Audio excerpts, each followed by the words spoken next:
आज की कहानी फुर्सत वाली दिवाली।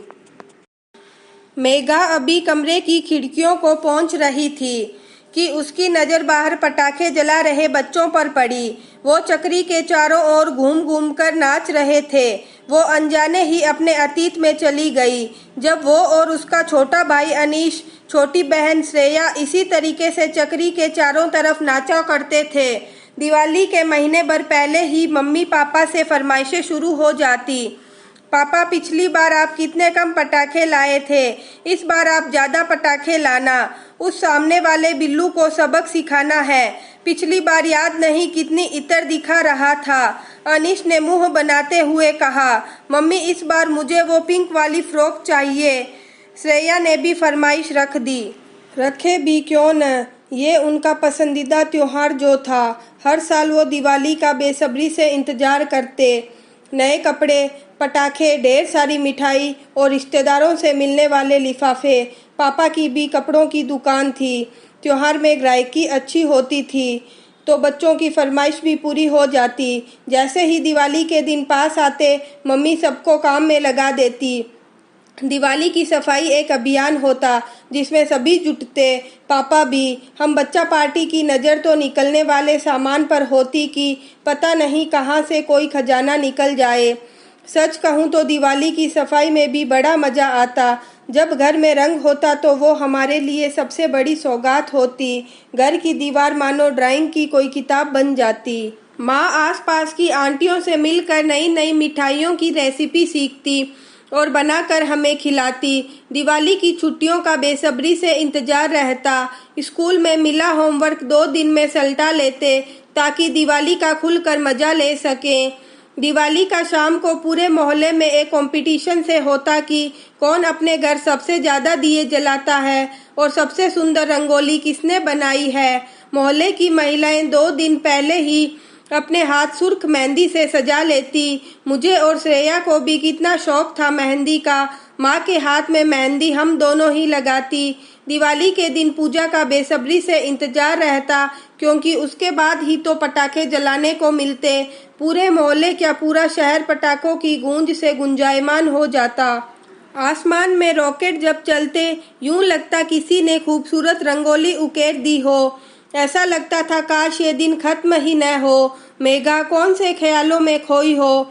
जरा जल्दी हाथ चलाओ, कितना काम बाकी है। दिवाली का इतना काम पड़ा है और ये महारानी सपने देख रही है। मेघा की सास चिल्लाते हुए बोली। मेघा जैसे नींद से जागी हो। सच में कितना काम है। अभी तो उसे ड्राइंग रूम भी आज ही साफ करना है। कल उसने पूरा किचन साफ किया था। उसके हाथ अभी तक दर्द कर रहे हैं, मगर दिवाली है, घर की पूरी साफ सफाई जरूरी है। साफ घर में ही लक्ष्मी जी का वास होता है, ये उसने बचपन से ही सुना था। पर घर के सारे काम की जिम्मेदारी सिर्फ और सिर्फ उसी गृह लक्ष्मी की होती है, ये उसने ससुराल में आकर जाना। अभी कल की बात है, वो कमरे का पंखा झाड़ रही थी। उसमें उसे थोड़ी दिक्कत आ रही थी। उसके पति अमित ने कहा, तुम हटो, मैं करता हूँ। वो पंखा झाड़ ही रहा था कि मम्मी जी ने देख लिए। फिर क्या था, पूरा आसमान जैसे सिर पे उठा लिया हो। मेघा, ये सारे काम क्या आदमी को शोभा देते हैं? घर की साफ सफाई का काम घर की औरतों का है, ये भी बताना पड़ेगा तुम्हें। अमित कभी देखा है पिताजी को ये सब करते हुए? ये आजकल की लड़कियां पतियों को अपना गुलाम समझती है, सासू माँ ने तुनकते हुए कहा। माँ, इतना क्या चिल्ला रही हो? उसके हाथ में दर्द था तो मैंने मदद कर दी। अमित ने कहा, तेरी माँ इतने सालों जब सब अकेले करती थी तो तुझे उसका दर्द समझ नहीं आया? मैं सब जानती हूँ। ये लड़की तुझे क्या पट्टी पढ़ा रही है। तू ये छोड़, अपने ऑफिस जा, देर नहीं हो रही तुझे? सासू माँ जानबूझकर मेघा को सुनाते हुए बोली। अमित चले गए और मेघा की आंखों में आंसू आ गए। जब से वो ससुराल आई है, सब जैसे फ्री है, सिर्फ उसको छोड़कर। सुबह उठने से लेकर रात को सोने तक वो काम करती रहती है और उसे हमेशा ये सुनने को मिलता है कि वो करती क्या है। पिछले 5 दिनों से वो दिन भर के काम सल्टाकर साफ सफाई में जुटी है और मम्मी जी उसके काम बढ़ाने में कोई कान कसर नहीं छोड़ती। वो कपड़े धो रही थी कि मम्मी जी ने सारे घर के पर्दे उठा लाई। बहू, ये भी धोने हैं। पर मम्मी जी, ये पिछले महीने ही तो धुले हैं, मेघा ने कहा। पर दिवाली तो इसी महीने है, पूरा घर तो साफ करना पड़ेगा न। वैसे भी मशीन में धोने हैं, कौन सा तुम्हें हाथ से धोने को धोना है। मेघा की सास ने थोड़े व्यंग्य के साथ कहा। सारी दीवारें अच्छे से झाड़ कर साफ करना, और हाँ, तस्वीरें अच्छे से रगड़ कर पोंछना, कुछ भी सामान गिरना पड़ना नहीं चाहिए। याद है, अभी कुछ दिन पहले गिलास तोड़ दी थी तुमने। ढंग से काम किया करो। सास के नॉन स्टॉप इंस्ट्रक्शन चलते रहते थे। मेघा का बुरा हाल था, मगर इससे किसी को क्या फर्क पड़ता है। काम वाली भी अपने गांव गई हुई है, दिवाली है भाई, काम तो करना पड़ता है। एक हफ्ते पहले सास ने दिवाली पर बनाए जाने वाले पकवानों की लिस्ट पकड़ा दी। मेघा मशीन बनकर सारे काम निपटा रही थी। दिवाली वाले दिन मेहमान आने वाले थे। मेघा सुबह जल्दी उठकर तैयारी में लग गई। दोपहर के खाने के बाद वो इतनी थक गई कि सोचा कि 5 मिनट थोड़ा सुस्ता ले, पर थकान की वजह से कब नींद आ गई पता भी नहीं चला। इस महारानी को सजने की पड़ी है। हे भगवान, वो पूजा की थाल में माचिस क्यों नहीं है। तुम्हारे पापा जी मुझ पर चिल्ला रहे हैं, मम्मी जी जल्लाते हुए बोली। मम्मी जी, मंदिर की अलमारी में माचिस पड़ी है, उसमें से ले लीजिए। मेघा अपने बालों का जूड़ा बांधते हुए बोली। मुझे नहीं पता, जा कर दो उन्हें। मेघा की सास ये बोलकर चलती बनी। मेघा सीधे मंदिर की तरफ चल दी। उसके तैयार होने का अरमान सिर्फ अरमान ही रह गया। पूजा के बाद वो खाने की तैयारी में जुट गई। तभी अमित के दोस्त अमित को बुलाने आ गए। भाभी, आप भी चलिए न, सब मिलकर आतिशबाजी कर रहे हैं। रमा भी बोल रही थी। भाभी को लेकर आना, अमित का दोस्त शेखर बोला। मेघा की सास बोली।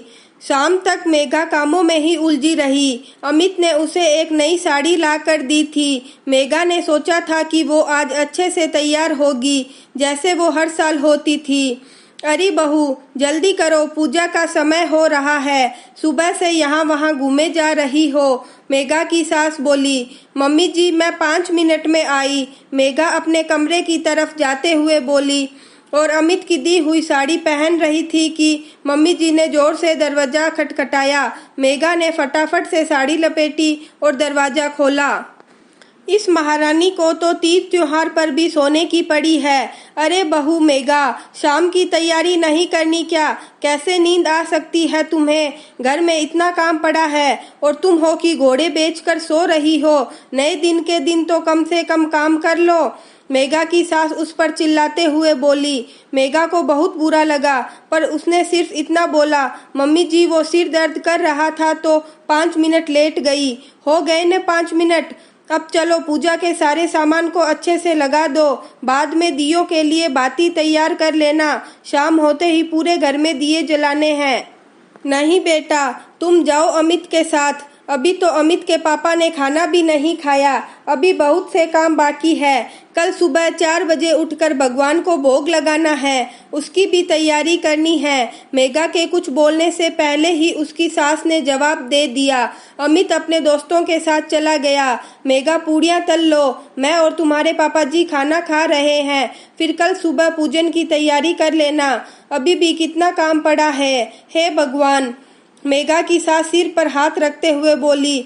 मेघा किचन में गई। पूड़ियाँ तलते तलते उसके आंखों से आंसू आ रहे थे। साथ में याद आ रहा था वो बचपन, वो दिवाली जिसका इंतजार उसे हमेशा रहता था। आज भी दिवाली थी, मगर ये दिवाली शायद अब से उसकी दिवाली नहीं है। ऐसी दिवाली का इंतजार तो शायद उसे आज के बाद कभी नहीं रहेगा। मेघा की नज़र फिर से बाहर पटाखे चलाते बच्चों पर गई, मगर अब इन आंखों में वो उल्लास नहीं था, बस थी तो हल्की सी नमी। दोस्तों, दिवाली खुशियों का त्योहार है। हर तरफ रोशनी, जगमगाहट, झिलमिलाते हुए दिए, रंग बिरंगी लड़ियों से सजे घर, खुशियां बिखेरती रंगोली, नए कपड़ों में सजे लोग, प्लेट में सजी मिठाइयाँ। पर जिसने ये सब किया शायद उसे कोई नहीं देखता। वो शायद कहीं अपनी कमर में पल्लू को ठूसे किचन में होगी, या शायद देख रही होगी कि दियों का तेल कम न हो, या मंदिर में पूजा का सामान तैयार कर रही होगी, या फिर बच्चों को नए कपड़े पहना कर तैयार कर रही होगी। दिवाली की रोशनी में भी वो किसी को दिखाई नहीं दी। इतनी जगमगाहट में भी उसका मुरझाया चेहरा किसी को दिखाई नहीं दिया होगा। दिखे भी कैसे, वो हर मुस्कुरा कर तो अपना हर दर्द छिपा लेती है। अरे तुम तैयार नहीं हुई, ये कहने वाले बहुत मिल जाएंगे, मगर किसी को ये नहीं पता कि सुबह से शायद उसे फुर्सत ही नहीं मिली। कहते हैं भगवान ने औरतों को बड़ी फुर्सत से बनाया, मगर न जाने क्यों उन्हें ही फुर्सत देना भूल गया। क्यों सब ये भूल जाते हैं कि दिवाली उसके लिए भी उसी दिन आती है जब सभी लोगों के लिए आती है। तो इस बार उसे एक तोहफा दीजिए। वो तोहफा है फुर्सत का। जहां उसकी ड्रेसिंग पर रखी साड़ी वो सुकून से पहन पाए, वो धूल खाता मेकअप का पिटारा फिर से खुले। क्यों न ये दिवाली उसके लिए खास बनाई जाए, जहां वो एक बार फिर अपनी बचपन की दिवाली की यादों को तरोताजा कर सके। क्यों न हो ये दिवाली फुर्सत की दिवाली। अगर आपको मेरी रचना पसंद आई तो आप मुझे फॉलो कर सकते हैं।